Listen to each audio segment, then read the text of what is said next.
저희가 주로 오디오로 나가지만 영상을 찍은 것을 짧은 클립으로 만들어서 또 올립니다. 네. 뭐, 예, 생각해 주시면 되고요. 편하게 하시고 저희들이 편집을 또 굉장히 잘해 주세요. 편집만 잘해주면 됩니다. 예, 얼굴이 잘생기기는 안 해주시더라고요. 그렇게 해주셔야 되는데. 바탕이 있었어요.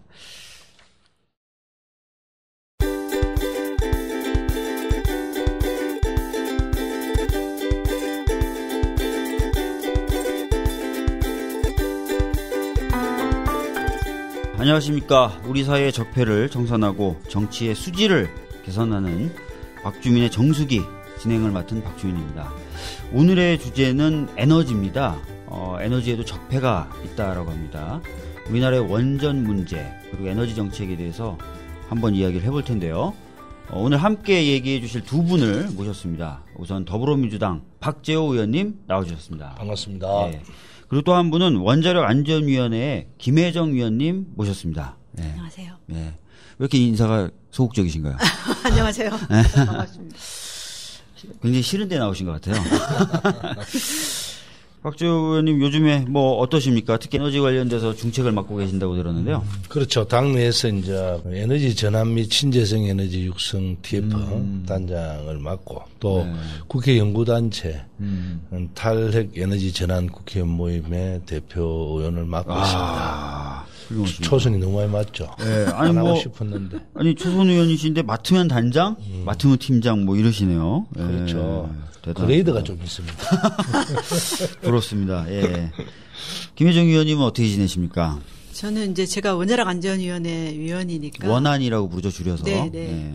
안전규제 관련해서 일을 하는 게 있고요.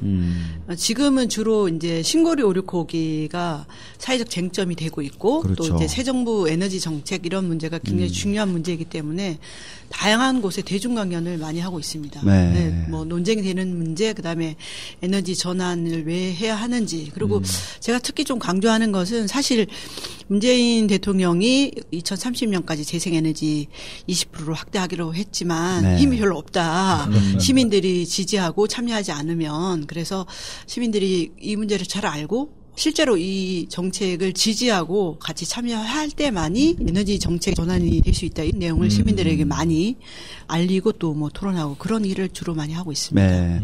반응이 어떤가요? 그렇게 뭐 좀 돌아다니면서 말씀을 좀 하시면?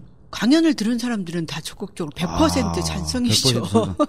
100%. 왜냐하면 그 재생에너지는 대세고요. 사실은 우리가 뭐 늦게 따라잡을수록 우리나라가 손해이고, 그리고 원자력이 위험하다는 것도 알고, 실제로 내용을 알게 되면 이게 비경제적이고 또 핵폐기의 문제, 이런 문제를 다 알게 됐을 경우에 정말 우리가 선택지가 있고 그렇게 하겠다는 정부가 있을 때 가는 길이 이제 아이들의 미래와 우리 사회 안전을 위해서 바람직한 방향이다. 이렇게 다 100% 공감하죠. 좋습니다. 본격적으로 그러면은 지금 말씀해 주셨던 그런 내용 중심으로 저희 정수기에서 한번 다뤄보도록 하겠습니다. 네. 저희 은평지역위원회도 한번 오셨었잖아요. 네, 그때 굉장히 많은 분들이 재미있게 잘 들었다 이렇게 얘기하니까 오늘 방송도 좀 기대를 해보도록 하겠습니다. 지난 6월에 이제 대통령님이 고리원전 1호기는 영구 정지시키겠다 이렇게 하시면서 탈원전을 우리 정책적인 방향으로 삼겠다. 물론 이제 당장 탈원전으로 바로 하는 것은 아니고 일정한 시간을 좀 두고 완전히 이제 탈원전 쪽으로 가겠다라고 얘기하셨고, 그에 따라서 이제 신규 원전 계획은 다 백지화됐죠. 새로 원전을 만들겠다는 계획은 다 백지화됐는데 한창 건설 중이던 원전이 있어요. 그게 바로 지금 논란이 되고 있는 신고리. 괜찮아요. 다 편집이 됩니다. 네. 신고리 오르코기인데요. 이 신고리 오르코기를 탈원전 정책 기조에 맞춰서 중지를 할 것이냐.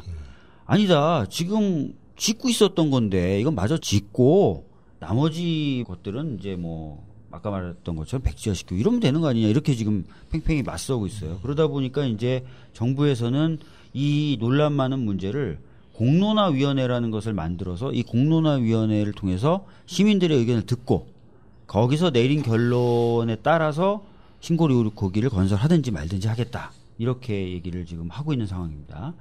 그래서 과연 우리나라 에너지 정책은 어떻게 가야 되느냐. 원전은 꼭 필요한 것이냐, 신고리 오리코기는 어떻게 해야 되느냐, 이 부분에 대해서 하나하나 좀 살펴보도록 하겠습니다. 박 의원님, 우리나라가 전력을 생산하는 데 있어서 원자력 의존도는 어느 정도 되죠? 한 30% 정도. 예, 이제 석탄이 한 40% 되면 40%. 근데 30%인데요.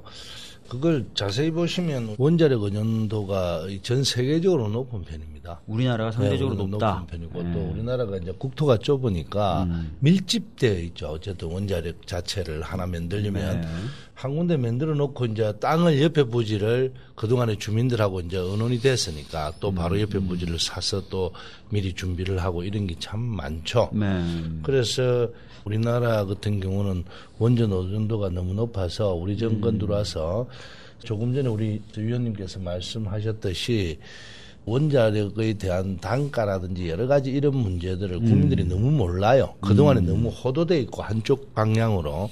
그래서 원전은 안전하다. 그 말씀은 이제 원자력이 경제적이고 안전하다는 거는 약간 좀 잘못된 부분이 있다. 이런 말씀이신가요? 네. 그렇죠. 과거 파라다임에 똑같이 계속적으로 이제 홍보를 그렇게 해왔고 하는 바람에 국민들은 그래 느끼고 있지만 이번에 이제 공론화위원회를 거치면서 그런 문제를 양쪽이 팽팽한 의견을 갖다가 함께 나타냄으로써 국민들이 알게 될 거 아닙니까? 그러면 정부에서도 할 수 있는 힘이 생긴다. 그래서 물론 오리코기를 하느냐 마느냐의 결정을 거쳐서 결정하는 건 아니고 일단 의견을 내면 정부에서 최종 결정은 하지만 그런 과정이 아주 중요하다. 그런데 이제 새누리 한국당 같은 경우에는 과거에 대통령이 하라 하면 전부 다 하잖아요. 어쨌든. 그래서 이것도 대통령이 미리 결정해놓고 하는 거 아니냐라는 의심에서 계속적으로 저희들한테 이제 그런 공격을 하고 하는데요. 저희들은 이제 아시다시피 우리 정당은 대통령이 해란다고 안 좋은 거는 다 하지 않습니다. 그래서 대통령이 미리 결정해놓은 건 절대 아니다. 대통령님 특별히 또 안 좋은 거 시키지도 않아요. 시킨다고 듣도 안 하고. 그래요. 일단 지금 30%로 비중이 높다. 이런 말씀을 좀 해주셨고요. 근데 30%로 비중이 높다고 해서 당연히 경제성이 좋다거나 안전성이 뛰어난 건 아니다. 이 부분은 좀 달리 생각을 해야 될 부분이 있다 정도까지 말씀해 주셨습니다. 그럼 우리나라 도대체 원전이 몇 개나 있는 건가요? 우리나라에? 현재? 지금 우리나라의 가동 중인 원전은 24기죠. 24기? 네. 24기가 지금 현재 전력을 생산하고 있다? 네. 그게 이제 전체 전력 생산 비중에 차지하는 비중이 30%라고 30%. 이제 의원님께서 말씀하셨고, 근데 이제 건설 중인 원전이 신고리 오리코기 포함해서 5기죠. 건설 중인 건 5개. 네, 그리고 이제 지난 정부에서 결정한 게 영덕에 4기, 울진에 2기 해서 추가로 또 6개를 신규 원전 건설 계획이 확정돼 있었고요. 제7차 전력 수급 기본 계획에서. 그러니까 2029년까지 고리 1호기 빼면 35개의 원전을 가동할 그런 계획이 있었던 거죠. 그런데 이제 이번 정부에서 추가로 건설 계획을 하고 삽을 뜨지 않은 거는 더 이상 하지 않겠다 이렇게 했는데 현재 건설 중인 것만도 5개인데요. 실제로 이제 신고리 오리코기가 어차피 굉장히 지금 중요한 문제잖아요. 신고리 오리코기는 사실 그냥 2기의 원전이 늘어나는 게 아니에요. 고리 1호기가 영구 정지됐는데 고리 1호기의 5배에 해당하는 용량이 늘어나는 겁니다. 신고리 오리코기는 뭐 좀 이따 한번 좀 보고요. 그 현재는 24개가 돌아가고 있었다. 그런데 최근에 문재인 대통령이 그중에 고리 1호기를 멈추라고 했기 때문에 현재 돌아가고 있는 건 23개다. 아니에요. 아니. 고리 1호기를 빼고 24기. 아, 고리 1호기를 빼고 24기. 네. 근데 현재 고리 건설 1호기도 문재인 대통령이 정지 결정한 건 아니고요. 2년 전에 정지 결정이 됐죠. 된. 네. 네. 정리를 좀 해보겠습니다. 현재 24개가 돌아가고 있고. 그러니까 4개의 원전 부지에서 각 6개씩 돌아가고 있습니다. 아, 어렵네요. 전남, 영광, 경북, 울진. 4개의 부지에서 각각 6개씩 해서 총 24개가 돌아가고 있다가 2년 전에 정지하기로 결정했던 고리 1호기가 올해 중지가 됐고 그래서 현재 돌아가고 있는 건 23기. 아니라니까요. 다시 하겠습니다. 네. 원래 25개예요. 자. 네. 다시 하면 방송 포기할까요? 원래 25기가 고리에서는 7개, 그다음에 월성에서는 6개, 울진에서 6개, 그다음에 영광에 6개에서 25기가 가동 중이었는데 설명을 해 주셨는데 25기가 가동 중이었는데 지난 6월 18일에 고리 1호기가 영구 정지됐죠. 근데 고리 1호기 영구 정지는 2년 전에 결정이 됐습니다. 자, 현재 건설 중인 원전은 신고리 569기를 포함해서 해볼게요. 5기가 건설 중에 있습니다. 방송 포기하기 전에 제가 다시 한번 정리를 해보겠습니다. 자, 현재는 24개가 돌아가고 있다. 네. 24개가 돌아가고 있는 이유는 원래 25개였는데 2년 전에 고리 1호기에 대한 폐쇄 결정이 내려졌는데 그게 올해 집행이 된 거죠. 네네. 그래서 24개가 돌아가고 있는데 5개가 추가로 건설 중에 있었고 6개는 건설 중이진 않지만 2029년까지 건설하겠다는 계획은 박근혜 전 정부 때 수립이 돼 있었다. 이런 얘기죠. 그래서 신규로 지으려고 하였으나 삽을 뜨지 않은 그 6개는 아예 백지화를 했고, 그죠? 건설 중인 것 중에 신고리 569기는 올해 10월에 공론화위원회의 의견을 들어서 정부가 결정을 하겠다. 멈출지 갈지. 근데 신고리 569기가 중요한 이유는 방금 말씀드렸던 고리 1호기, 최근에 정지된 고리 1호기의 5배 정도 용량이 되기 때문에 이것을 정지하느냐, 계속 가느냐, 건설하느냐 마느냐 이게 굉장히 중요한 문제가 될 것이다. 이렇게 정리하면 되겠죠. 그러면 현재 돌아가고 있는 원전이 24개라는데 이게 많은 거예요? 네. 그렇죠. 많죠. 많은 거예요? 국가적으로 볼 때 되게 많죠. 우리나라보다 더 많은 나라는 없나요? 있습니다. 중국, 미국 뭐 이런 데는 네. 많죠. 미국, 그렇지만 중국. 프랑스 이런 데는 그렇지만 그거는 밀집돼 있지 않죠. 네. 퍼져 있죠. 퍼져 있다. 그래 신고리 569기가 조금 전에 이야기했던 공론화위원회에서의 뭐 하고 안 하고의 중요성보다 더 중요한 거는요. 밀집되어 있다. 신고리 3, 4, 5기까지 지금 허가는 완전히 가동은 안 됐죠. 다 짓죠. 네. 신고리 3, 4, 5기까지 합하면 그쪽 지역에 엄청난 밀집되어 있어서 또 특히 더 좀 후쿠시마 우리 그 지진 문제 해일도 지진에 의해서 난 거니까 경주 지진이 그때 나고 이런 바람에 그쪽 지역이 30km 이내에 380만의 인구가 살아요. 네. 그런 지역에 원자력을 그렇게 많이 10기 정도 들어서게 짓는다는 거는 있을 수 없는 일이죠. 전 세계적으로. 그래서 그것 때문에 사실로는 신고리 569기가 건설은 되고 있지만 어쨌든 이거는 중단돼야 된다라고 법안도 내고 뭐 여러 가지 그때 당시에 허가 나기 전에 저희들이 많은 노력을 했음에도 불구하고 그때 당시에 정부는 소기의 경일기였습니다. 네. 자기들 원하는 대로 통과시켜서 그러니까 이런 문제가 됐죠. 지금 신고리 569기가 들어가면 어느 지역에 원전이 10개가 되는 거예요? 고리 지역에. 부산이죠. 부산하고 울산 일부인데요. 그렇죠. 지금 의원님께서 말씀하신 대로 만약에 신고리 569기가 건설이 되면 이제 그 고리 원전 부지 사이트는 세계 최고의 원전 밀집도를 가진 나라가 돼요. 특히 후쿠시마 원전 사고 이후에 한 부지에다가 원전을 몰아서 짓는 사례는 중국도 없거든요. 그러니까 우리나라는 이미 국토가 좁고 인구 밀도가 높기 때문에 아까 말씀드린 4개의 부지에 6개 원전이 다 있잖아요. 이것만으로도 세계 원전 밀집도 10위 안에 다 들어가 있어요. 네. 그럼 탑 오브 더 탑이죠. 만약에 10기가 이제 고리 지역에 들어서게 되면 원래 원전의 경우에 그러면 어느 정도 거리를 띄워야 된다는 국제적인 기준이나 이런 게 있나요? 그런 거가 있지는 않지만 네. 예를 들면 전 세계 가동 중인 원전의 70%는 한 부지에 원전이 1기나 2기밖에 가동되지 않아요. 그러니까 예를 들면 3개의 사이트가 있는 부지도 불과 11%밖에 되지 않거든요. 우리나라처럼 한 부지에 6기 원전이 한 부지라는 건 어떤 단위로 나눈 건가요? 그러니까 예를 들면 보리에 원전이 6개 가동돼 이게 한 부지죠. 그러니까 한 부지에 한 규모가 정해져 있진 않잖아요. 그게 이제 아니 그게 지금 예를 들어 우리는 원전의 호기간 거리가 212m밖에 안 돼요. 212m. 평균. 호기간 거리. 그리고 또 그 주변의 인구 밀집도. 이런 것을 뭐 후쿠시마라든지 캐나다 이런 데 6개가 있다면 인구가 15만, 5만 정도뿐이 안 돼요. 근데 우리나라는 380만이 살아요.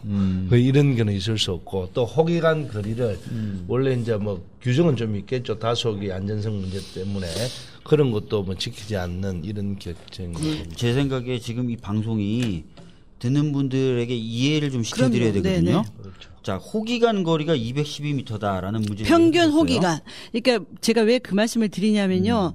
예를 들면 후쿠시마 원전 사고 사람들이 이제 생각을 해보면 후쿠시마 원전이 4기가 동시다발로 폭발했잖아요. 네. 3일에 걸쳐가지고 폭발을 했는데 그 후쿠시마 원전 반경 30km 이내에는 17만 명이 살아요. 네. 고리 원전 30km 반경에는 382만 명이 삽니다. 이건 22배 규모예요. 22배. 예. 근데 후쿠시마 30km 반경 안에 17만 명이 살고 후쿠시마 원전의 호기간, 그러니까 1호기와 2호기, 3호기와 4호기 이렇게 폭발한 원전의 평균 거리 있잖아요. 1호기, 2호기, 3호기, 4호기 있으면 그 호기간 평균 거리가 178m였어요. 이거 우리나라하고 거의 비슷한 거죠.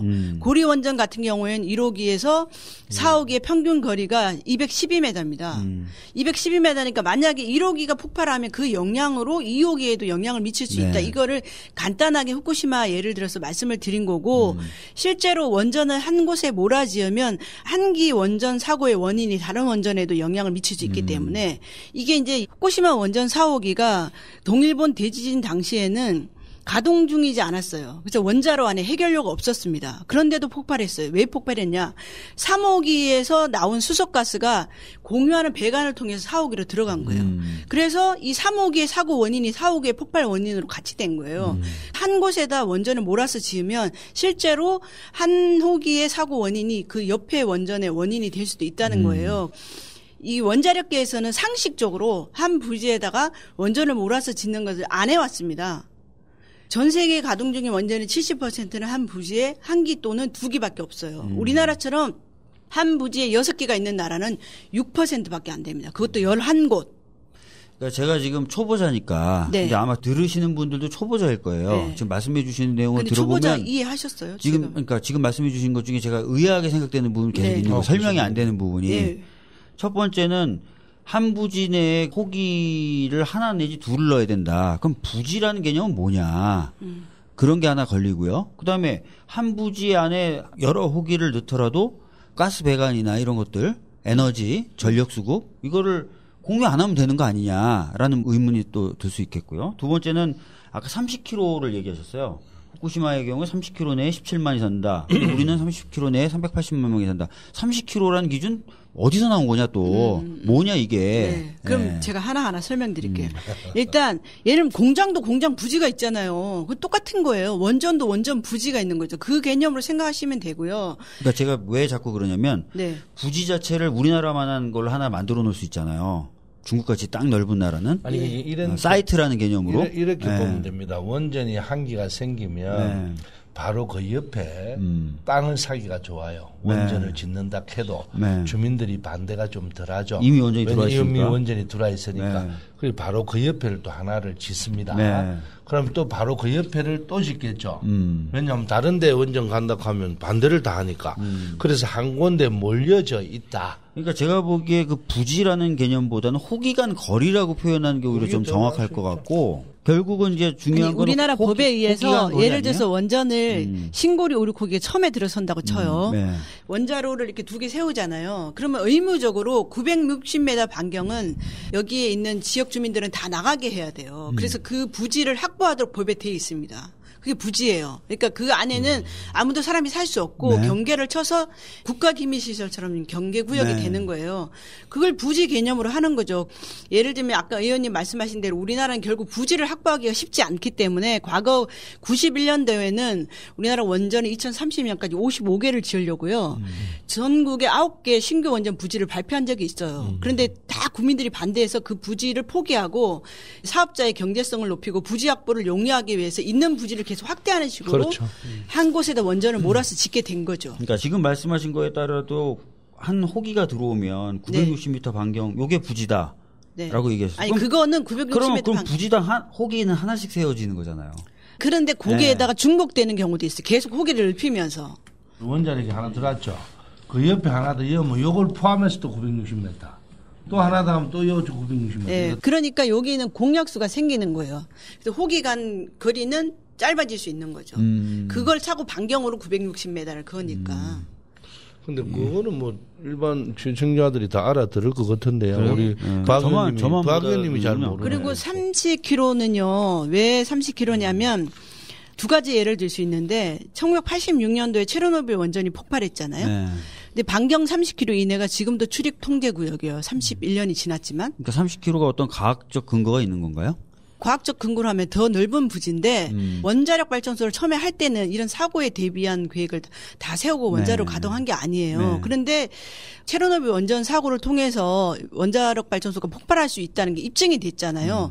그 사고를 통해서 30km 구역을 출입 통제 구역을 묶으면서 적어도 30km는 방사선 비상계획구역으로 대부분의 원자력 국가들이 채택을 해서 우리나라도 지금 이제 그렇게 했는데 만약에 방사선 누출 사고가 나면 빨리 대피시키고 소개시키는 지역으로 정해놨어요. 그래서 우리가 그 30km를 얘기하는 거죠. 법적인 근거로 된다고 하면 방사선 비상계획구역이 20에서 30km 구역으로 정해져 있습니다. 지금. 그러니까 과거에 체르노빌이라든지 다른 핵발전소 사고의 경우에 정했던 경험에 의해서 한 30km 정도를 정했는데 사실 과학적으로 봤을 때는 30km로 끊는 것보단 더 잡는 게 더 안전한데 사실 필요 최소한으로 잡아 30km로 잡았고 그렇죠. 네. 그걸 우리나라 법제에도 받아들여서 한 30km 정도 20에서 30km 정도를 2015년에 네, 그것도 사고가 됐죠. 나서 다 소개시켜야 될 다는 아니고요.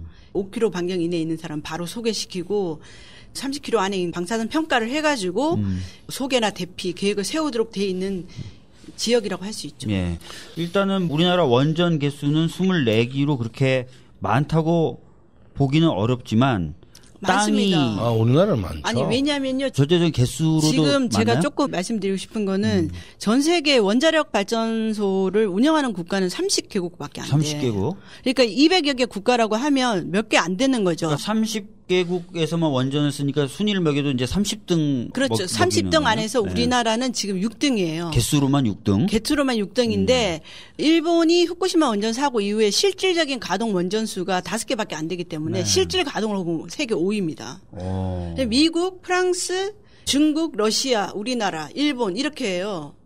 그리고 10위권에 있는 원자력 발전 보유 국가들이 어떻게 보면 전 세계 가동 원전의 4분의 3을 차지해요. 그리고 나머지는 20여 개 국가들은 원전 1기, 2기 뭐 이렇게밖에 가동 안 합니다. 그러니까 우리나라는 좁은 국토에 압도적으로 원전 개수가 그러네요. 많은 거예요. 24기의 단적인 숫자가 아니라 그래서 세계 최고의 원전 아니, 밀집도인 국가죠. 숫자로만 봐도 5등이라는 그렇죠. 얘기잖아요. 네. 5등인데 실질적인 가동 원전 면적을 대비로 해서 봤을 땐 우리보다 앞선 나라들이 없어요. 미국, 러시아, 중국, 프랑스가 개수는 많은데 실제로 그렇죠. 면적까지 계산해 보면 우리나라가 압도적인 데다가 압도적인 일위. 실제로 건설된 현황을 봐도 호기간 거리가 212m 정도일 정도로 아주 초밀집으로 네. 지어져 있다. 네. 그렇기 때문에 위험도가 높다. 더 높다. 네. 이렇게 봐야 된다. 네.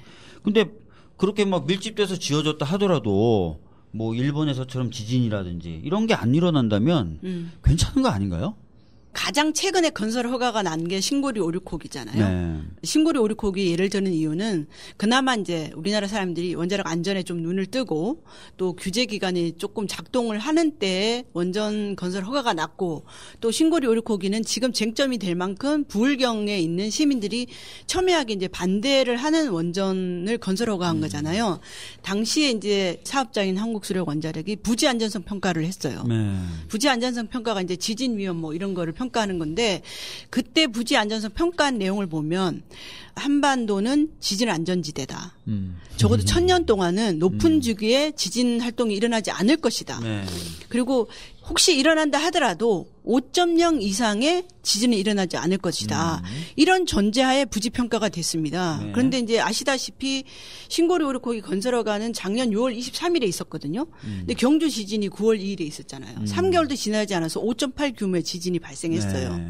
이것만 보더라도 우리나라의 지진 평가나 부지 안전 평가가 얼마나 엉터리인가. 불과 몇 개월 후도 내다보지 못하고 그렇게 평가했다라는 거 하고 그다음에 부지 안전성 평가에서 고리 원전이라든가 월성 원전이 있는 이 원자력 발전소 밀집된 곳이 활성단청 지대예요. 그러니까 지진 가능성이 높은 그래서 학계에 보고된 논문으로 보고된 활성단청만 해도 60여 개입니다. 근데 왜 이렇게 지진 위험이 높은 지역에 원자력 발전소가 밀집됐을까?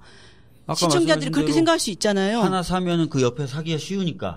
그보다 더 근본적인 이유는 있어요. 뭐예요? 우리나라 이제 원자력 발전이 본격적으로 된 게 1970년대부터인데요. 70년대. 고리 1호기 지금 이제 폐쇄한 고리 1호기가 1971년도에 착공이 됐습니다. 박정희 시대 때.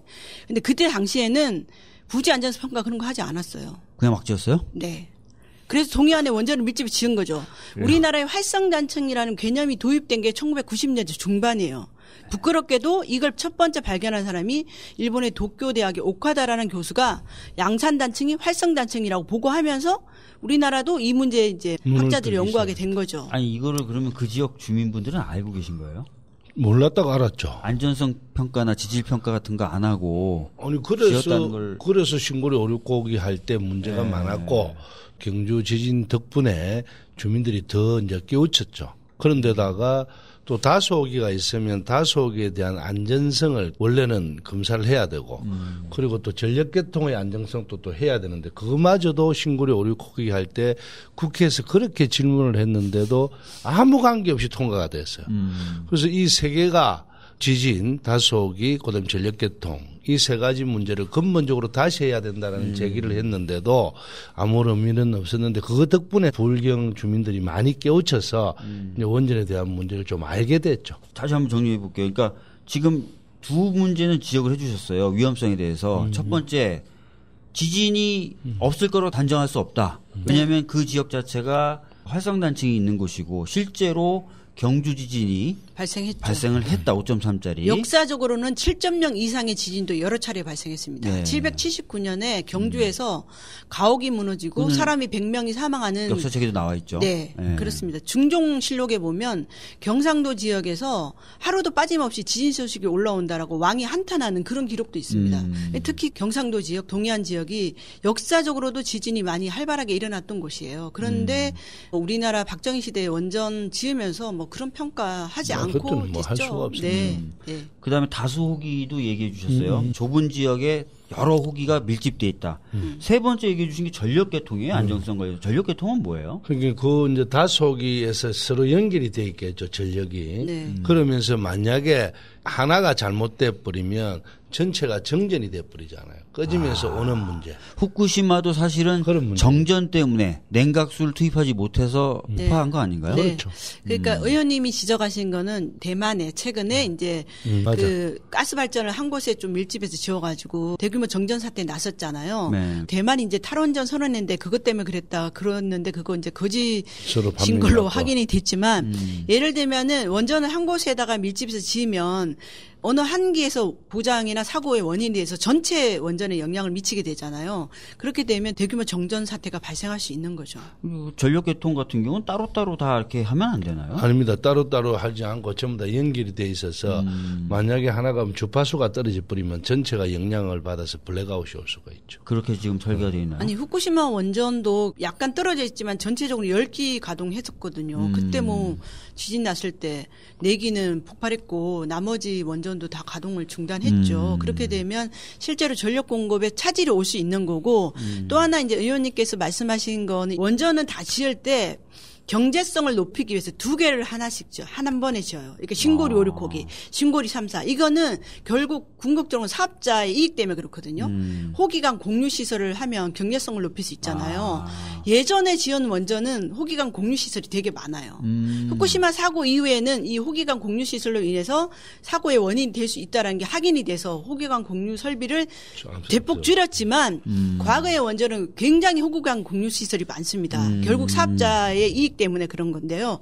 그런 걸로 인해서 말씀드린 대로 한 호기의 사고 원인이 그다음 옆에 있는 원전의 사고 원인으로 이어질 수 있는 그런 문제 때문에도 원전 밀집에 문제가 있는 거죠. 혹시 전문가가 틀린? 난 그까지는 잘 몰랐어요. 그러면은 핵 발전에 대해서 우리가 걱정하는 것 중에 첫 번째가 안전성인데 우리나라는 24기로 순수하게 개수만 놓고 봐도 세계 5등인데 면적 대비로 보면 순위가 더 올라갈 수밖에 없고 1위다. 1위다. 특히 호기관 거리가 212m 정도 될 정도로 평균 초밀집되어 있기 때문에 네. 이거 자체가 굉장히 큰 위험을 불러일으킬 수 있고 또 하나는 그 지역이 주변 인구도 많고 그다음에 그 지역이 지진이 얼마든지 일어날 수 있는 지역이다. 네. 사실상. 네. 그리고 과거 역사에도 보면은 지진들이 있어 왔다. 최근에 경주 지진도 있었다. 네. 세 번째는 사업자의 이익을 위해서 2기씩 같이 짓다 보니까 전력계통이라든지 이렇게 공유하는 시설이라든지 설비가 굉장히 많아서 하나가 고장나면 다른 것도 연달아 고장날 수 있는 가능성도 있다. 네. 그래서 이 세 가지 때문에 현재 우리나라 원전들은 안전하다고 보기가 어렵다. 이렇게 정리하면 되겠죠? 그렇죠. 그러고 맨 마지막 하나 더 추가해야 될 거는 인구가 너무 많다. 30km. 혹시나 무슨 사고가 났을 때 우리가 소개하고 할 수 있을 방법이 없을 정도로 인구가 감염돼. 아니 380만이 포기해야죠, 사실은. 어떻게 무책임해서 말씀드리는 게 아니라 380만을 현재의 어떤 그런 도로망이나 철도망으로 하기가 어렵죠. 그죠? 제가 말씀을 너무 많이 드리게 될까봐 막 이렇게 좀 괜찮아요. 중간중간에 말씀을 못 드렸는데 아까 공유 설비 있잖아요. 예를 들면 이제 신고리 오륙호기 같은 경우에는 우리가 이제 건설허가 심의할 때 지금 이제 원안위에서 건설허가를 하니까요. 맞아. 심의할 때 호기강 공유 설비 이런 문제를 제기를 했는데 최근에 들어서는 원전은 이 공유 설비를 최소화하는데 그럼에도 불구하고 전력 연결하는 거든가 예, 그냥 스위치야드 이렇게 전력을 공유하는 설비는 공유할 수밖에 없어요.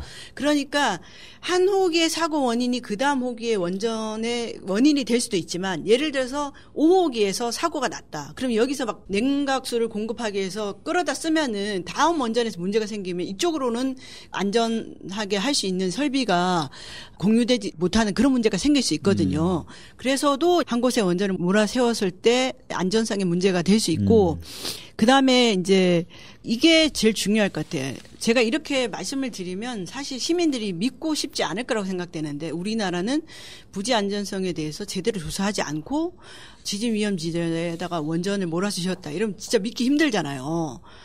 그나마 소방방재청이 2009년도에 그 활성단층 지도, 그러니까 지진 가능성이 높은 지역을 조사해서 활성단층 지도를 만들려고 소방방재청이 3년 동안 전국 대학에 있는 교수들과 국책연구원에 있는 연구원들 23명이 참여해가지고 활성단층 지도를 만들었어요. 지진 위험 지도하고. 지도 아직 공개 안 한다면서요. 그런데 2012년에 그게 완성이 됐는데 한수원이 발표를 못하게 압박을 가해서 못했어요. 근데 그 보고서는 이제 국회에서 문제 제기를 해서 받아서 저도 읽어봤습니다. 경제 지진 이후에.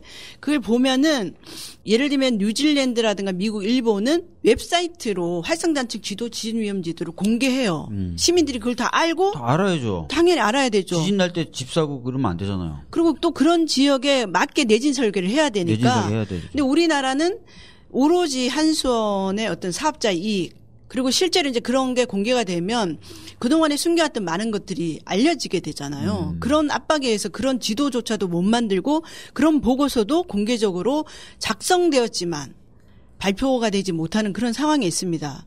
일단 그거 하나 있고요. 우리나라는 원자력 발전을 하면서 원전이 후쿠시마처럼 폭발할 수 있다. 이런 전제의 원전을 가동하지 않습니다. 그러니까 사고가 안 난다예요. 지금 신고리 오륙호기 건설을 해야 된다라고 주장하는 공학자들도 우리나라의 후쿠시마와 같은 사고 절대 나지 않는다. 후쿠시마 사고 나기 전에 우리가 체르노빌 원전 사고 예를 들면 체르노빌 같은 사고 절대 안 난다. 그렇게 해요. 그래서 우리나라는 방사선 비상 계획이 사실 없다고 보면 됩니다. 왜 30km 반경 안에 382만 명이 있는 곳에 그것도 후쿠시마 원전 사고 이후에 4개의 원전을 더 추가로 운영하거나 건설하느냐. 그건 사고가 나지 않는다고 전제했기 때문입니다. 그리고 뭐 의원님 여러 번 가보셨겠지만 고리원전 앞에 가면 편도 1차선이잖아요. 인구 17만이 30km 반경 안에 후쿠시마도 사고 났을 때 사람들이 쏟아져 나와가지고 응급차든 내지는 방제 활동을 하기 위한 차든 소방차든 진입을 못했어요. 우리는 뭐 대책이 사실 없습니다. 네, 사실 국가는 모든 위험성과 모든 가능성에 대비를 해야 되는데 네. 사실상 30km 내에 380만 명이 사시는데도 이 부분을 어떤 식으로 보호할 것인가에 대한 구체적인 계획은 없는 것 같다라는 말씀까지 해주셨어요. 안전성에 대한 문제 이 정도 하시고요. 원전에 대해서 또 반대하는 분들이 많이 지적하는 게 폐기물입니다.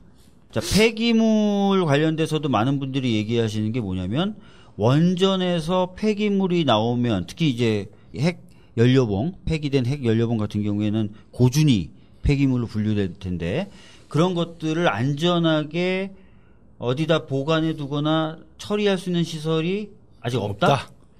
전 세계적으로도 없다. 전 세계적으로도 없다. 그래서 사실로 전 세계가 네. 탈원전으로 가고 있는 겁니다. 지금 현재 당장 묻기 좋은 거는 원전이 가격이 헐다 뭐 이래 샀는데 네. 가격이 헐다는 가격이 싸다 이런 뜻입니다. 근데 가격이 산데 지금 이제 이 신재생 기술이 온갖 발달하고 이러면서 사실로는 원전이 이제 안전 규제가 더 높아지면서 가격도 더 높아지고 있죠. 네. 예를 들면 프랑스의 아레바 같은 회사가 원전을 가장 잘 짓는 회사였는데 핀란드인가 어디 한 이제 계약을 해서 짓는데 처음 돈보다 몇 배가 더 들어요. 왜냐면 안전 규제를 계속 높이니까. 그래서 그 아레바가 지금 부도 나기 일보 직전까지 가서 프랑스 정부에서 돈을 투입했다 했죠. 네, 부도 상태에 다해서 다른 국영기업이 인수했죠. 그렇죠, 인수했죠.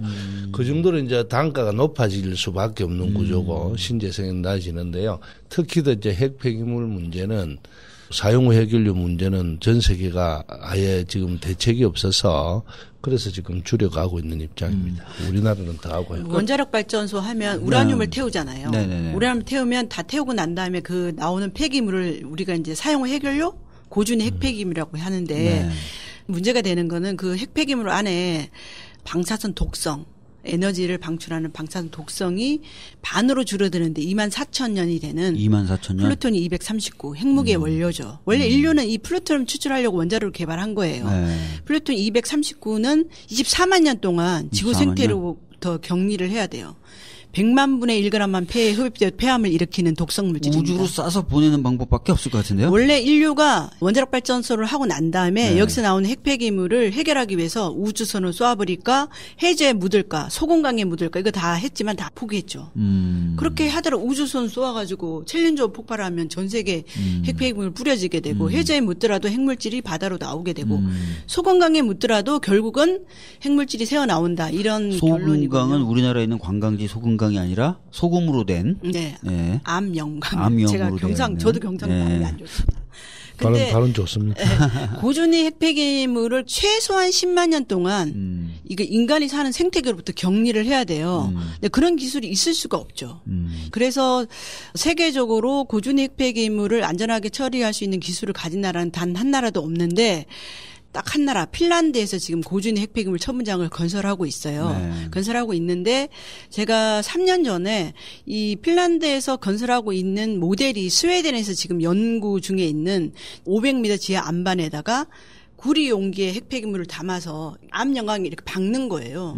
거기다 묻는 방식을 지금 핀란드가 하고 있는데요. 제가 거기 다녀왔었거든요. 갔는데 500m 지하 안반, 500m를 제가 이제 막 3.5km를 달려가지고 450m 지하에 갔어요. 지하에 들어갔는데 거기에다가 구리 용기에 그것도 핵폐기물을 담아서 처분을 하더라도 수백 년 안에 핵물질이 새어나온다가 결론이에요. 그래서 스웨덴에서도 핀란드에서도 이건 안전한 방식이 아니다. 그러니까 스웨덴은 최종 처분장을 결정을 못하고 있고 핀란드는 많은 문제 제기에 노출이 돼 있어요. 지금 미국은 아예 3에서 5km 해저에다가 이 핵폐기물을 묻는 방식을 연구 중에 있는 상황입니다. 근데 문제는 핀란드나 스웨덴은 안반이 탄탄해요.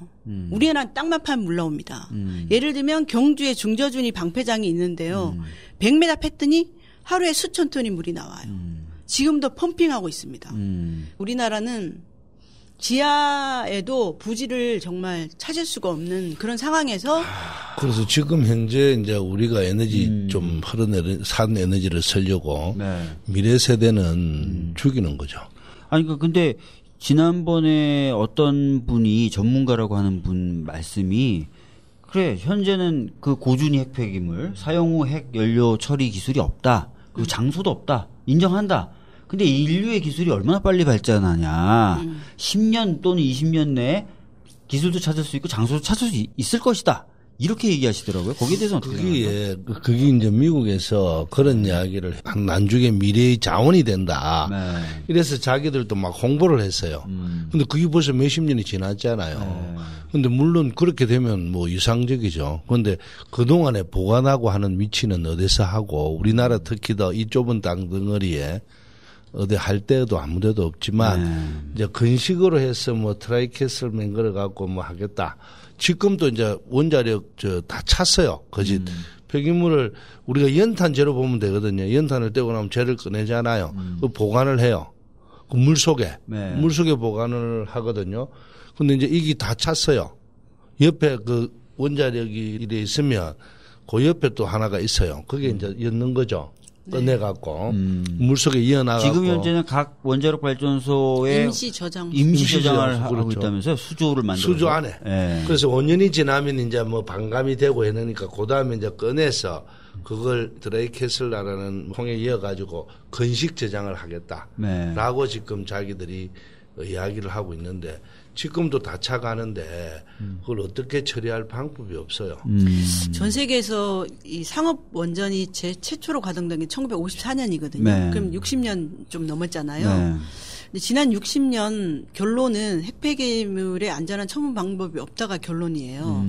그러니까 지금 미국도 핵폐기물 연구 처분장을 찾지 못해서 뭐 육하산맥 했다가 그것도 안 돼가지고 오바마 정부 때 백지화하고 지금 이제 3에서 5km 해저에다 묻는 방식을 연구 중에 있는데 우리나라의 뭐 원자력 공학자들은 그냥 어떻게 보면 막말 프레이드를 막 하는 거예요. 왜냐하면 처음에 원자력 발전소를 개발했을 때 네. 그때 원자력 공학자들은 몇십 년 후면 이 핵폐기물도 처리할 수 있는 기술이 있을 거다. 그렇겠지만 그런 기술은 없죠. 없는 걸로 60년이 지났지만 아직까지 발전이 안 됐다. 그리고 그런 기술은 없습니다. 예를 들면 30만 년 동안 방사선을 내뿜는 그런 거를 처리할 수 있는 기술이라는 거는 인류가 가질 수가 없고요. 저는 미국이 지금 3에서 5km 해저에 묻는다 그래서 빨리 미국 가서 반대 시위를 해야 될 것 같아요.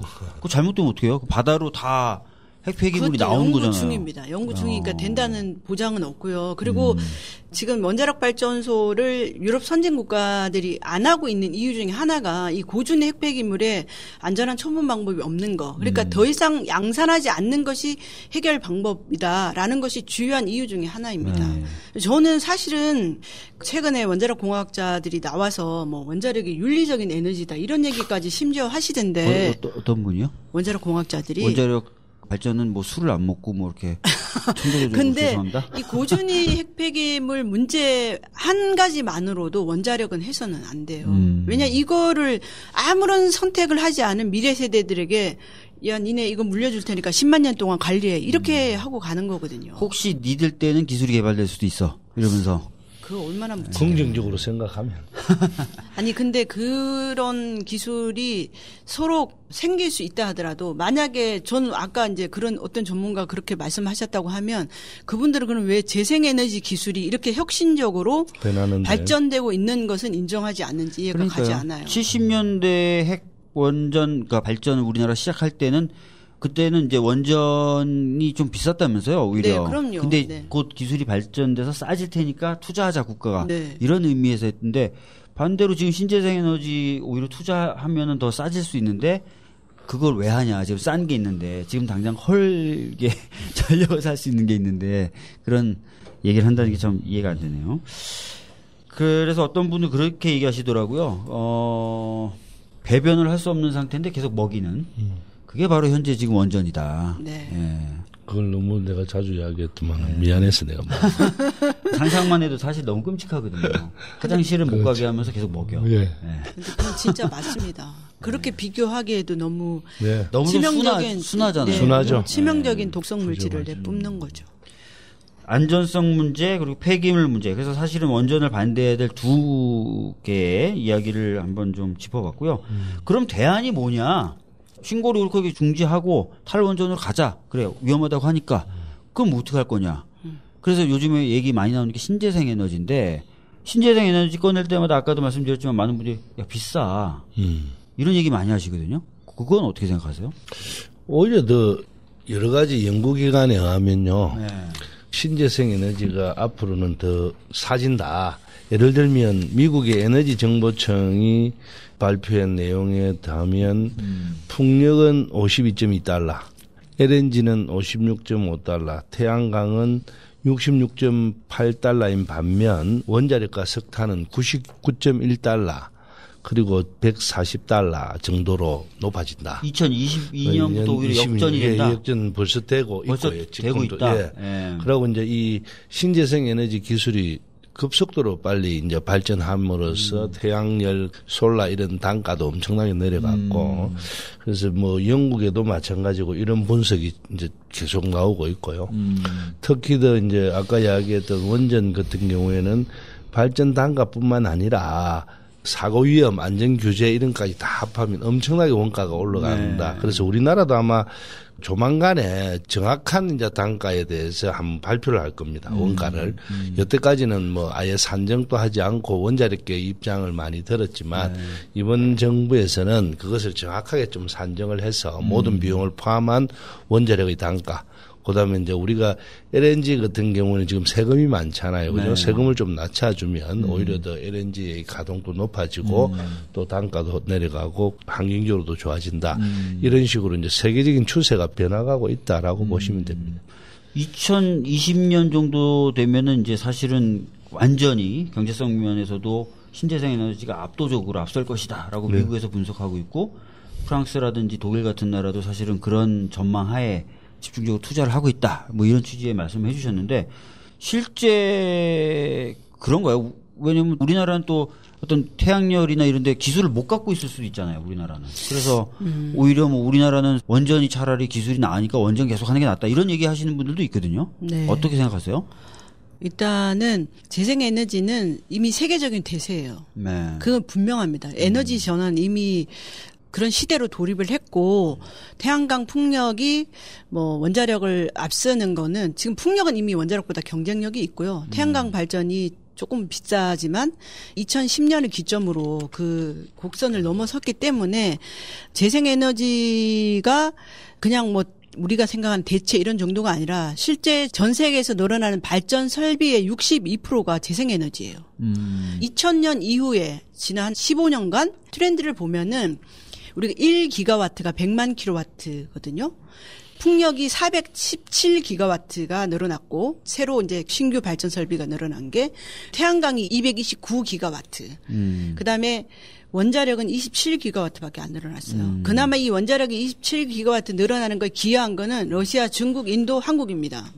그러면 세계적으로 16년 동안 2000년 이후에 신규 발전 설비는 다 재생에너지, 풍력이라든가 태양광 발전 설비에 주로 투자를 해왔다는 것을 알 수가 있고요. 이런 걸로 말미암아서 혁신적인 경쟁력을 얻게 된 거죠. 왜냐하면 투자가 많아지고 거기에 대한 예산 투자가 되면서 재생에너지가 아까 미국하고 영국 예를 드셨는데 미국, 영국이 2022년에서 2025년 사이에 원자력이 태양광이나 풍력보다 1.5배 더 비쌀 거다라고 얘기를 했고 실제로 블룸버그 뉴 에너지 파이낸스라고 있어요. 이게 에너지 시장 분석 기관인데요. 여기서 보면 지금 2014년에는 원자력하고 태양광, 풍력 요 세 가지만 비교하면 풍력은 이미 2014년에도 킬로와트 아워당 90원이었어요. 생산할 때. 근데 원자력은 120원, 태양광은 140원이었습니다. 근데 2020년 불과 지금 3년 후잖아요. 그때 되면 풍력은 70원, 태양광 80원, 원자력은 130원으로 되는 걸로 나와 있습니다. 네. 보면은 불과 이제 몇 년 후가 되면 원자력이 제일 비싸다는 것을 확인할 수 있고 실제 이 블룸버그 뉴 에너지 파이낸스는 2030년대가 되면 태양광이 에너지를 생산하는 전력을 생산하는 가장 싼 에너지원이 될 것이라고 시장 분석 기관들이 앞다퉈서 얘기를 하고 있죠. 근데 네. 우리나라는 왜 원자력이 싸냐? 그거는 원전 폐로 비용. 지금 이제 고리 1호기 폐로해야 되잖아요. 근데 우리 뭐 6,400억 원 한 기 폐로하는데 비용을 잡고 있는데 독일은 1.8조 원, 뭐 영국은 약 3조 원 이렇게 폐로 비용을 잡고 있어요. 적어도 1조 원 이상인데 우리는 뭐 6,400억 원 잡고 싸게 있고. 잡았다. 사후 처리 비용이나 이런 네, 것들을. 그리고 핵폐기물 처리 비용도 제대로 이제 계산하지 않았고 사고 비용 이런 것도 제대로 계산하지 않았습니다. 네. 그러니까 제가 그래서 그런 내용은 좀 대충 알겠어요. 그래서 세계적으로 대세는 신재생 에너지로 가고 있다. 그리고 신재생 에너지 기술력도 점점 늘어나고 있다라고 말씀해 주셔서 그 내용은 이제 알겠고 아마 들으신 분들도 이제 많이 아시게 됐을 것 같은데 우리나라 기술력은 어느 정도 되냐? 2016년도 네. 신재생 에너지 100세에 따르면요. 네. 우리나라 재생 에너지 기술 잠재량은 2016년 총 전력 생산량의 22배 정도에 달합니다. 그리고 우리나라 태양광 발전 누적 생산량이 낮은 것은 환경 때문이 아니라 투자가 적어서 그렇습니다. 태양광 설비의 핵심 기술은 태양광 패널인데요. 아마 세계 생산 1위 업체가 우리나라입니다. 얼마 전에 미국에서 덤핑 하는 정도라 우리나라 하나큐셀 즉 신고리 오리코기 소요 예산이 8조 6천억이면 이 중 1조 6천억 정도 사용했고 나머지 7조 원 정도를 신재생 에너지에 투자한다면 기술이 더 빨리 발전하고요. 또 이쪽에 투자를 많이 하면 전 세적으로 수출할 수 있는 벤처기업이 많이 생깁니다. 이것이 이제 도의된다. 또 이것의 기술을 향상시키면 전 세계의 수출 물량을 더 많이 차지할 수 있죠. 그래서 자꾸 이제 원자력을 하는 사람들은 원자력이 우리나라 세계에 수출할 수 있는 뭐 기술을 갖고 있다고 그러는데요. 그것도 이제 미국하고 협정이 돼 있는 뭐 이런 나라 말고는 수출하기가 쉽지 않습니다. 특히 전부 다가 우리나라 기술만이라고는 이야기를 못해요. 우리나라는 원천 기술이 없다면서요? 그렇죠. 그래서 이제 미국하고 협상을 해야 되는 입장이고 사실로 이걸 또 짓겠다는 나라들은요. 선진국 같은 것은 아까 이야기했듯이 규제 때문에 더 많은 돈이 들어가서 오히려 우리나라 한전이 부도날지 몰라요. 안 해봤잖아요. 그런데 이제 후진국 이런 데 말고는 없지만 신재생 에너지에 많이 투자를 하고 이 기업이 발전해서 그쪽으로 한다면 엄청난 앞으로 잠재적인 성장을 갖고 올 수 있는 우리나라의 수출을 더 많이 국가를 미기 살릴 수 있는 곳으로 발전할 수 있겠죠. 미래는. 그러니까 지금 말씀해 주신 거에 따르면은 우리나라도 신재생 에너지에 관련된 기술을 충분히 갖고 있다. 우리나라 반도체 기술, 태양광이 반도체 기술이잖아요. 맞아요. 맞습니다.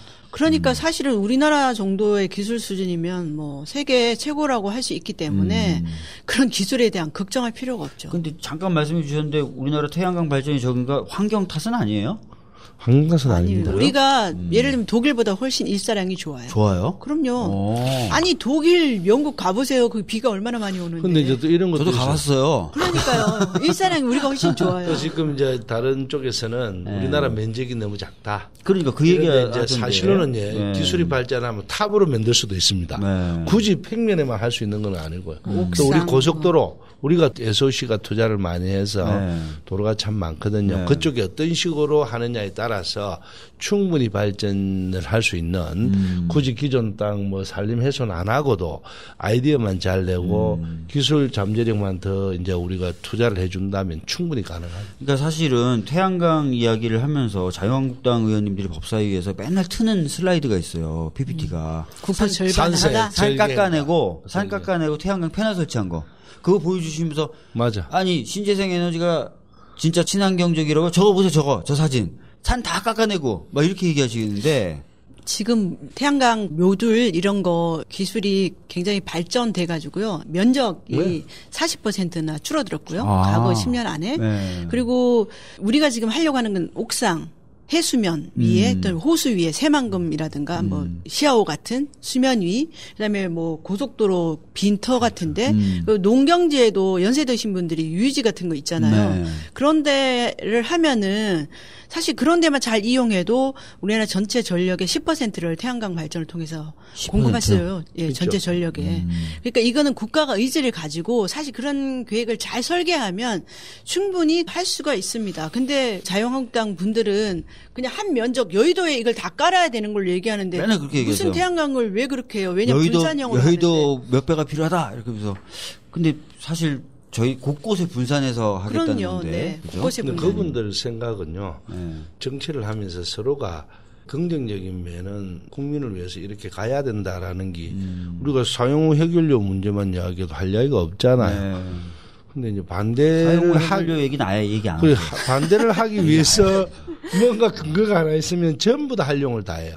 그러면서 국민들한테 이제 뭐 특히 더 조중동 이런 데 이제 제공을 해서 호도를 좀 하는 경우가 많고.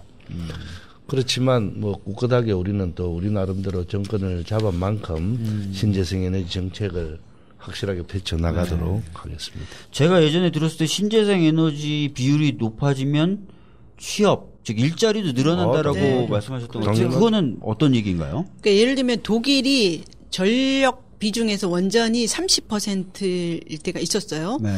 그때는 우리나라가 지금 30%인데. 예, 그렇죠. 우리하고 같은 상황일 때 그럴 때 일자리가 3만 명 창출됐는데 에너지 관련된 일자리가 3만 명. 아니 원전에서 창출한 그 3만 일자리가 명? 3만 명이었어요. 네. 우리처럼 30% 비중일 때 30%가 넘어서면서 36.2%인데 지금 재생에너지 비중이 독일이 일자리 창출이 37만 명이에요. 10배 이상 창출하죠. 거의 비슷한 비중을 전기 생산량의 30%를 차지했을 때 원전에서 창출한 일자리가 3만 개. 네.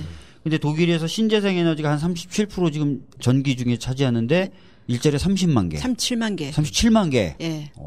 그리고 그거는 우리나라 대비해 보면 알아요. 우리 지금 30%인데 일자리 3만 5천 명이거든요. 3만 5천 개. 그러니까 이거를 재생에너지를 열려면 일자리 창출이 10배 이상. 그럼 우리나라도 한 37만 개, 32한 2만 개 일자리 생길 수도 있겠네요. 그렇죠. 그럼요. 그래서 그다음에 또 지금 수출도, 아까 의원님 말씀하신 대로 엄청나게 신고리 오류코기에 들어가는 종잣돈으로 재생에너지에 7조. 투자하면 일자리 창출이 10배 이상 늘어난 거죠. 그것도 갑자기 있고요. 이 대목에서 막 소름이 돋는데요. 아니 또 이게 우리나라 젊은이들이 사실은 머리도 좋고 잘하잖아요. 네.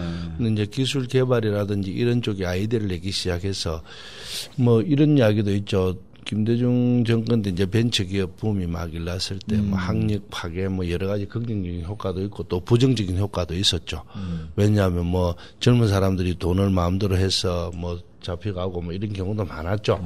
근데 그때 그런 벤처붐 때문에 지금 우리나라 수출의 한 30%를 그때 개발했던 기술들입니다. 그렇죠. 예를 들면 지금 우리나라도 이제 이런 신재생 에너지 쪽으로 힘을 들인다 하면 우리나라는 에너지가 가소비 국가잖아요. 네. 또 에너지 값이 너무 헐기 때문에 오는 뭐 이런 여러 가지 이런 걸 이제 전략할 수 있는 시스템 이런 것도 이제 새롭게 개발되면 국가적으로도 그렇고 그거는 수출이 가장 유망한 품종이거든요.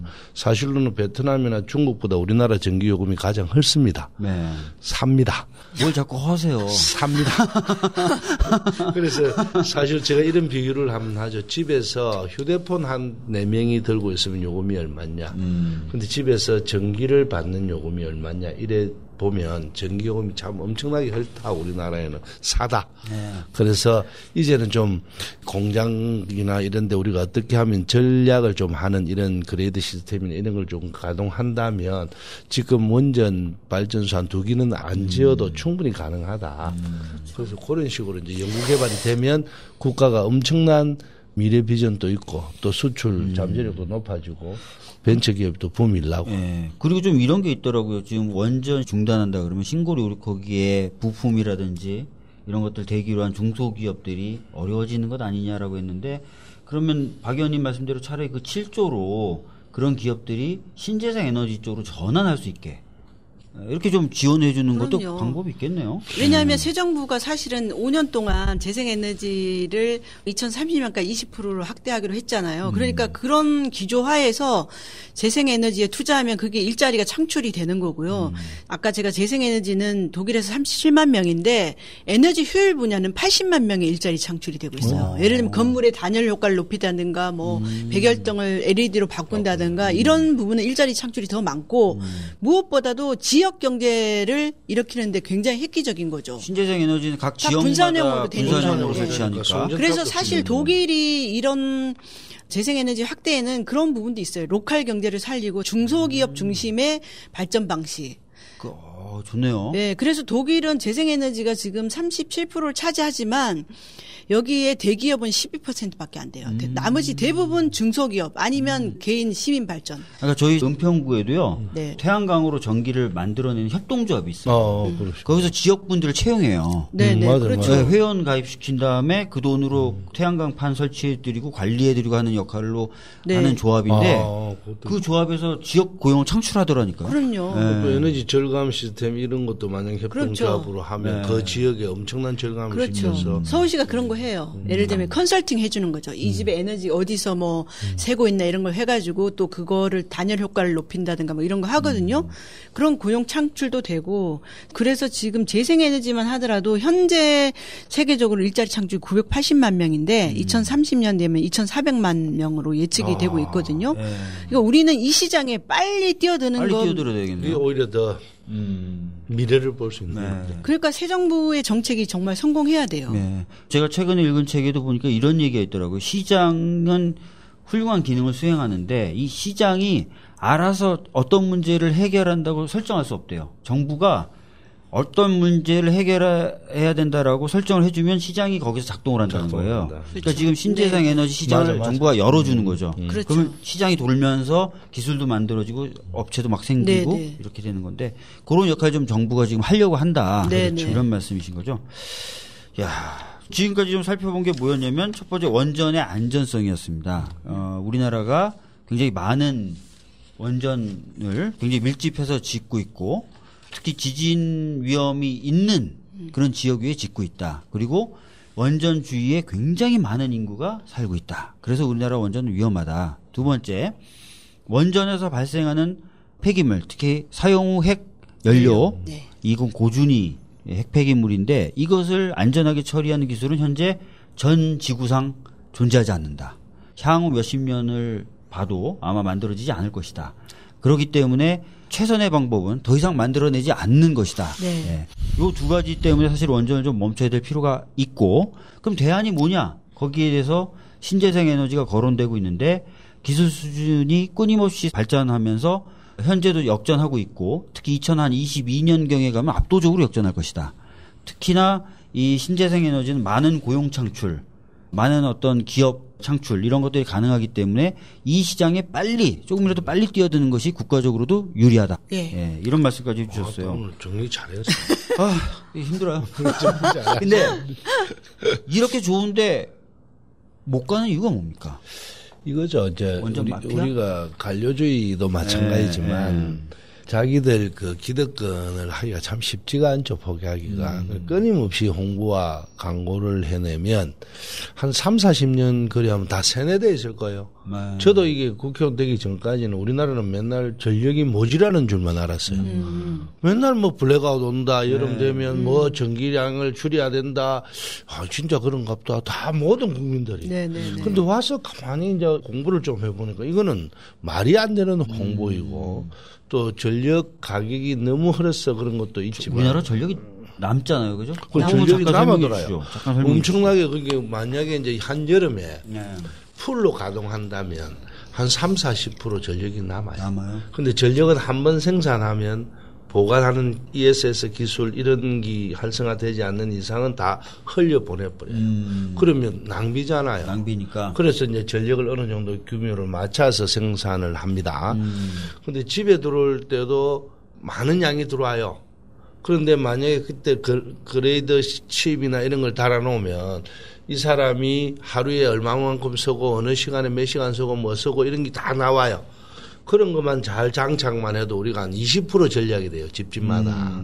그래서 그런 걸 다 할 수 있는 기술이 있어요. 있음에도 불구하고 우리나라는 안 해요. 그러니까 전력 생산은 충분하고 충분하고 다 실제로 전력을 줄여서 쓸 수 있는 기술도 다 돼 있는데 많은데 안 하죠. 흥청망청 쓴다 이 얘기네요. 왜냐하면 네. 계속 지어야만 하니까. 그러면서 원전 관련 분야에 종사하는 엄청난 기득권 몇십 년 동안 해왔던 사람들은 그게 길들여져 있고 그래 해야만 경제가 산다라는 논리를 퍼져놨기 때문에 국민들이 그렇게 알죠. 그 올여름 뭐 7, 8월 그럴 때 전력 설비 예비율이 34%까지 남아 들어왔어요. 그러니까 거의 원전 한 28개 안 돌려도 될 만큼. 그러네요. 원전이 지금 우리가 30% 24개를 돌려서 30% 네. 차지하는데 그 정도 유유 전력으로 남았다. 네. 올 여름에도. 올 여름 되게 더웠거든요. 네. 그러니까 이제 발전소를 계속 많이 지어가지고요. 예를 들면 가스 발전은 3개 중에 한 대만 덜 두고 2대는 놀아요. 놀죠. 네. 그러니까 그게 정말 국가적으로 얼마나 노는데 계속 지어야 된다 그러고. 네. 그 왜냐하면 이제 수요를 계속 과다하게 예측해서 예측하고. 아까 의원님 말씀하신 대로 전력 대란이 일어난다. 막 이렇게 하니까 국민들이 잘 모르니까. 정작 전력을 줄일 수 있는 기술도 있는데 쓰진 않으면서. 네, 그런 수요 관리는 안 하고 계속 그렇게 해온 거죠. 그러니까 그렇게 계속해서 더 많은 전기를 생산해야 된다라는 것에 거의 국민분들은 이제 그게 상식이 돼버린 그렇죠. 그런 상황. 또 그런 것들을 추구하는 기업 집단과 관료들 때문에 이렇게 에너지 정책 전환이 어렵다. 이렇게 지금 봐야 그렇죠. 되겠군요. 그러니까 그게 가장 핵심은 원자력 관련 개가요. 제일 중요해요. 원자력 개라면 어떤 개인가요? 원자력 공학과 나와. 그러니까 이제 뭐 소위 원자력 마피아 이렇게도 얘기하는데 제가 이제 원자력 안전위원회 위원으로 있다 보니까 그런 말을 안 쓰려고 노력하는데 그게 이제 원자력 공학과 교수들 그다음에 원자력 관련한 원자력 연구원을 포함한 연구기관 그리고 또 그런 관료로 구성한 뭐 미래부나 또 과거의 산업부 안에 있던 관료들 그 연계된 원자력 산업계 이런 쪽이 사실은 그냥 한 카테고리로 다 연결이 돼 있어요. 지금까지. 그런 집단이 우리나라 에너지 정책을 결정해 왔죠. 그 과정에 뭐 시민 의견 반영 이런 거는 없었고요. 아까 국회에서도 여러 가지 문제 제기를 했는데 전혀 반영 안 되고 그냥 쭉 간다면서. 네네. 지난 19대 국회에서도 제7차 전력 수급 기본계획 미리 보고해라. 보고 안 해요.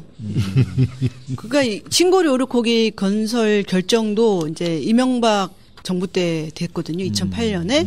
그 얘기만 해도 폐지하자 그러실 것 같아요. 많은 분들이. 박근혜. 너무 이명박이라서. 아니 지금 모든 적폐 근본 원인이 그렇죠. 이명박이다 이렇게 하고 있는데 우리나라에서요. 원자력 발전소와 관련한 모든 그 최고의 맥시멈이 될 수 있는 결정은 MB 때 다 결정됐어요.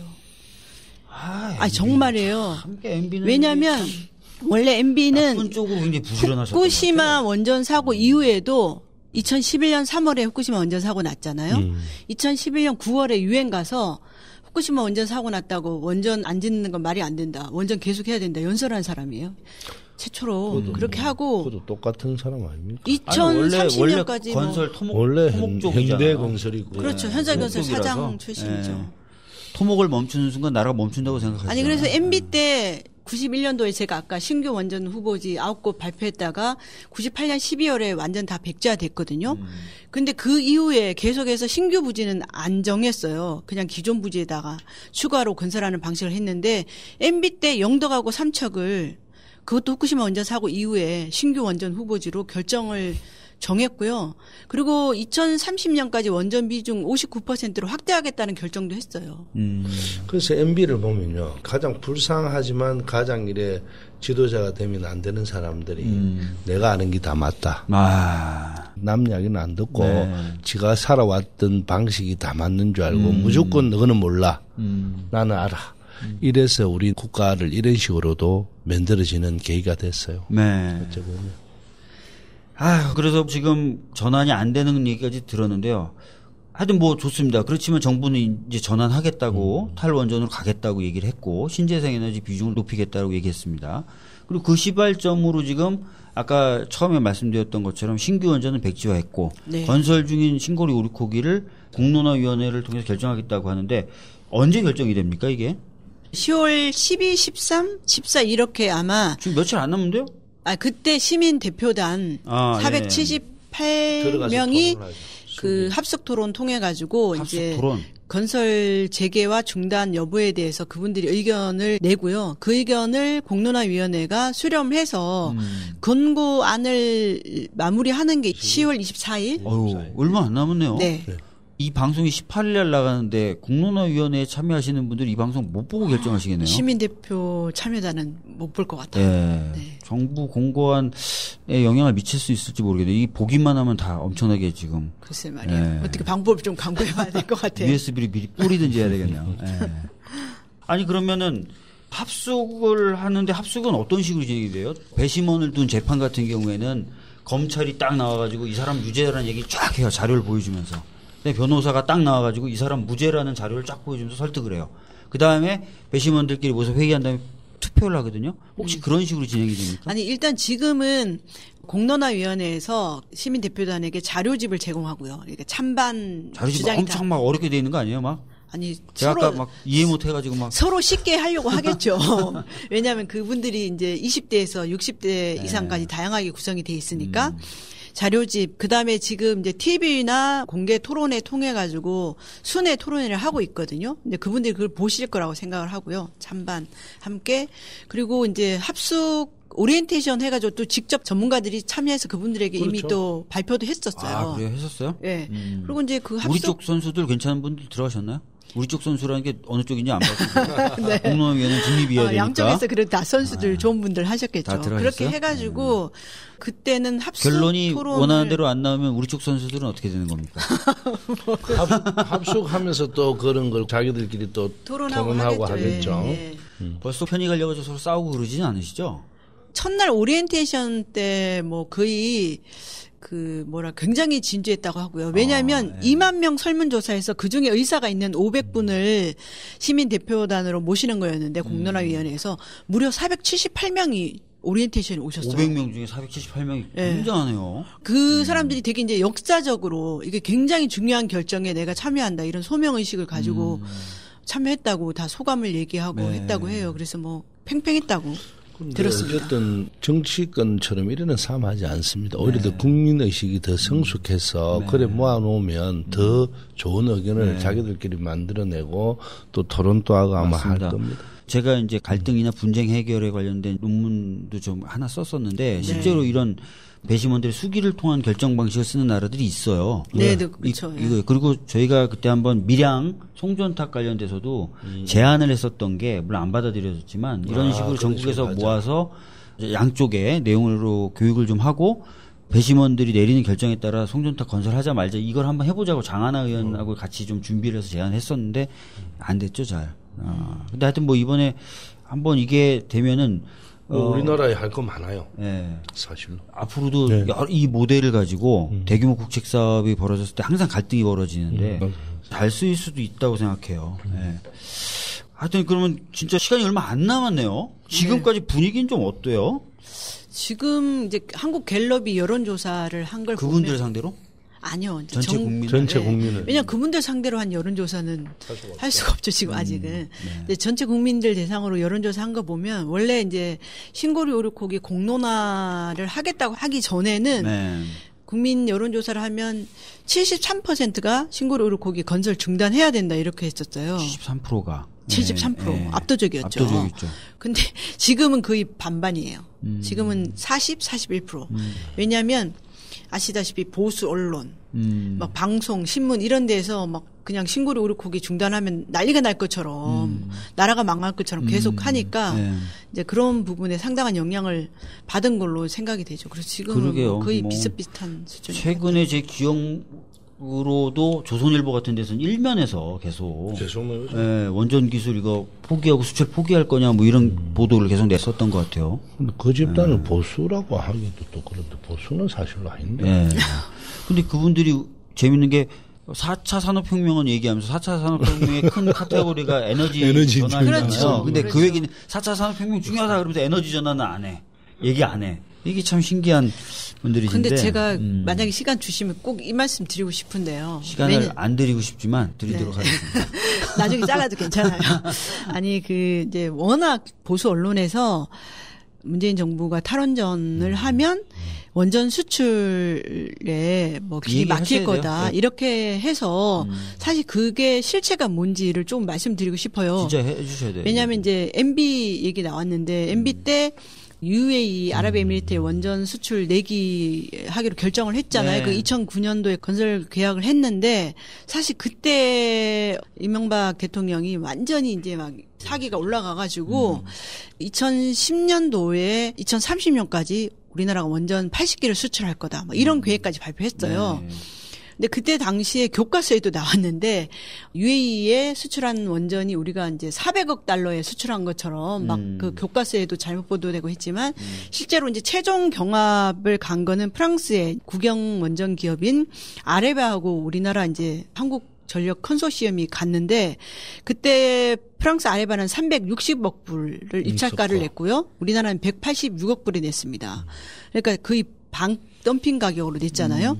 그런데 이제 우리는 많은 옵션을 달았어요. 네. 일단 국군 100명을 파병했습니다. 그래서 매년 100억 원씩 지원해줘요. 그리고 건설비의 50%가 넘는 11조 원, 우리나라 돈으로 11조 원을 다른 수출입 은행에서 빌려와가지고 28년 상한 조건으로 또 빌려줘요. 건설비를. 아니 진짜 그 정도 조건이면 4대 강도 수출하겠어요. 예, 그렇게 이제 빌려줬어요. 그리고 또 문제는 우리나라 원천 기술 없다고 그랬잖아요. 뭐 설계 핵심 코드를 포함해서 원천 기술이 없어가지고 기술 자문하고 전체적 종합 설계를 해준 백태회사한테 2조 9천억 원을 줬습니다. 그래도 거기 수출을 했는데 주요 부품이나 설비는 또 미국에서 사와야 돼요. 그러니까 제주는 곰이 부르고 돈은 이제 미국이 부는 형식인데 아까 의원님 잠깐 말씀하셨지만 뭐 최근에 뭐 사우디의 원전 수출 이런 얘기 나오는데 그것도 다 사실에 근거하지 않은 거짓인 게 뭐냐면 우리나라가 이제 원자력 발전 수출하려면 미국의 동의를 얻어야 돼요.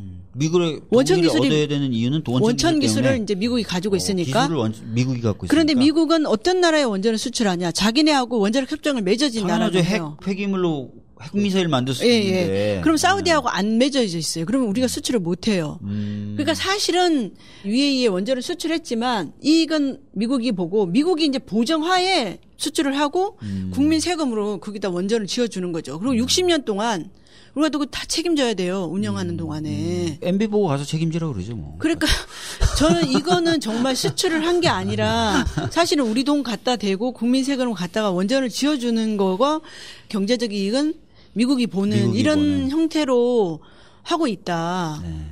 참 씁쓸하네요. 참. 네. 우리 저 나쁜 방면으로 참 부지런하신 우리 MB 카카께서 UAE에 가셔가지고 원전을 관리하시는 걸로 60년 동안. 요 얘기도 이제 꼭 필요한 얘기를 해주셨던 것 같습니다. 네. 오늘 이야기 좀 정리해 보면 처음에 안전성 문제에 대해서 두 가지 부분 지적을 해주셨어요.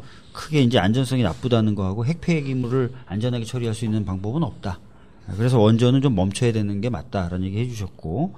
반면에 그 대안으로 뜨고 있는 신재생 에너지 충분히 가능하고 특히 우리나라 기술력 높고 또 도입했을 때는 환경적인 부분뿐만 아니라 일자리 창출, 경제적인 부분 이런 부분에서 효과가 굉장히 크다라는 얘기를 해주셨습니다. 그럼에도 불구하고 에너지가 이렇게 전환이 되지 못했던 것은 에너지를 과다하게 소비하게 만들고 끊임없이 원전이나 발전소를 지어야만 되는 기업과 정부 관료들의 어떤 결합체들의 어떤 역할이 큰 것 같다라고 말씀하셨고, 참고로 수출, 원전 수출의 그 환상 이런 부분에 대해서까지 오늘 얘기를 해주셨어요. 그리고 지금 공론화위원회의 일정과 향후 계획도 말씀을 해주셨습니다. 실제로 그러니까 한 23일이면 초유의, 그렇죠. 초유의 결정이 이제 우리나라 초유의 시민들이 이렇게 참여하는 초유의 결정이 있게 돼서. 원전 정책뿐만 아니라 이제 어떻게 보면 향후 우리 국가의 거버넌스라는 것에서도 어떻게 보면 새로운 어떤 기점이 될 만한 결정이 있게 될 텐데 마지막까지 좀 관심들을 좀 많이 가져주셔야 될 것 같습니다. 마치기 전에 마지막으로 우리 두 분 정님 말씀 한 번씩 듣고 이렇게 마치도록 하겠습니다. 예. 갑자기 뭐 얘기해야 되지? 저는 재생에너지 시대는 거스를 수 없는 대세고 이미 그 시대가 왔기 때문에요. 특히 우리나라처럼 자원이 부족하고 인구 밀도가 높은 그런 나라에서 태양광이나 풍력은 자원이 공짜잖아요. 네. 이거를 효율적으로 쓰고 또 기술 투자를 많이 하면 오히려 일자리 창출 그다음에 경제적으로도 훨씬 더 유리하게 할 수 있고 특히 사용 후 해결료 같은 핵폐기물을 미래 세대에게 남기지 않는 그런 에너지원으로 선택할 수 있다 이렇게 말씀을 드리고 싶습니다. 근데 제가 제일 좀 시청자분들 또는 청취자분들에게 부탁드리고 싶은 것은 새 정부가 이제 2030년까지 재생에너지 20%로 확대하고 원자력 발전은 신규로 건설하지 않고 건설 중인 원전 중에 신고리 오륙호기는 공론화를 통해서 결정하겠다 이렇게 발표를 했지만 여러분들이 아시는 대로 원자력계와 보수 언론의 반발이 정말 만만치 않습니다. 그래서 이런 정책을 제대로 하려고 하면 아무리 옳다 하더라도 시민들이 참여하고 지지하지 않으면 불가능하다. 저는 그게 굉장히 중요하다고 생각합니다. 독일 같은 경우에도 한때 원전의 전력 비중이 30%였지만 지금 불과 몇 년 후가 되면 2022년이 되면 원전 제로가 되는데 이걸 만든 힘은 시민들이 해온 거거든요. 맞아요. 시민들이 스스로 돈을 내서 시민발전소를 만들고 전기요금 올리면 올려라. 우리 충분히 수용할 수 있다. 그리고 에너지 절약하겠다. 이런 참여를 통해서 에너지 전환을 가능하게 했거든요. 그래서 문재인 정부가 이런 탈원전 에너지 전환 정책을 발표했다고 하더라도 시민들이 관심과 참여가 없으면 실제로 실현하기 되게 힘들다고 생각을 합니다. 그래서 무엇보다도 시민들이 정말 댓글 하나라도 달고 전화 한 통이라도 하고 여기에 관심을 갖고 특히 이 문제에 관심을 갖는 두 분 의원님 같은 분을 지지하고 응원하고 이렇게 하는 것이 우리가 정말 탈원전 에너지 전환으로 가는 지름길이다. 이걸 정말 간곡히 부탁드리고 싶습니다. 네, 마지막 말씀이 가슴에 와닿네요. 정말 저는 저하고 박재호 의원님을 지지하고 응원하라. 네. 고맙습니다. 영상이었고요. 박 의원님도 말씀해 주시죠. 법안도 관련돼서 발의하신 거로 제가 알겠는데요. 예.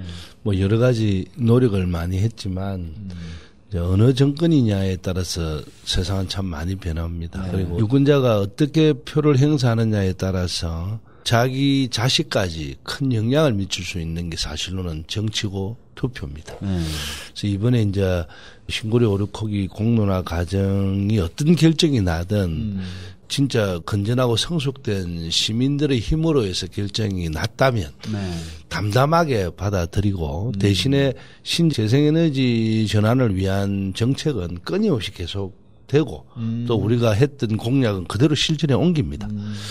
대신에 그거로 인한 새로운 갈등이 유발되지 않는 것이 더 중요하고요.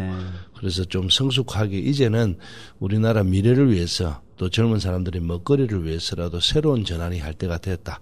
이번 공론화 과정에서 국민들이 에너지에 대해서 진짜 많은 관심을 더 갖고 한 번 더 지켜보시고 어떤 결정이 나더라도 우리의 미래는 걸로 갈 수밖에 없다라는 말로서 우리 정치에 관심 가져주시고 특히 더 조금 전에 이야기했던 정치하는 두 사람 좀 관심 더 가져주시면 고맙겠습니다. 사실 이제 세계는 바야흐로 말씀하신 대로 신재생 에너지 시대로 가고 있거든요. 기술력도 빠르게 늘고 있을 뿐만 아니라 미래와 환경을 생각한다면 갈 수밖에 없는 그런 상황입니다. 근데 우리나라는 지금까지 보면은 기존의 에너지 정책을 너무나 강하게 고수하고 있다. 그래서 오히려 변화되는 어떤 흐름에 쉽게 또 빠르게 적응을 못하고 있는 것이 지금 현실인 것 같아요. 그래서 단순하게 뭐 신고리 오르코기를 멈추겠다라는 관점에서만 보지 마시고 큰 틀에서 국가의 에너지 정책을 어떻게 해야 되느냐, 새로운 어떤 시장은 어떻게 만들어야 되느냐 이런 것까지도 다 고민하시면서 이 문제를 좀 봐주셨으면 좋겠습니다. 오늘 굉장히 어떻게 보면 전문적일 수도 있고 또 낯설 수도 있고 그렇지만 정말 중요한 이야기를 두 분 모시고 들었는데요. 나중에 저희가 참고로 박재호 의원님 사전을 하나 만들어 드려야 되겠어요. 청취자들이 헐다 그럼 뭘 헐지 농담이었고 하여튼 오늘 두 분하고 같이 했습니다. 바쁜 시간에 또 연휴 중인데도 이렇게 시간 내주셔서 정말 감사하고요. 우리 마지막까지 진짜 신고리 오르코기의 올바른 해결을 위해서 다 같이 노력했으면 좋겠습니다. 예, 두 분 모두 감사합니다. 고맙습니다.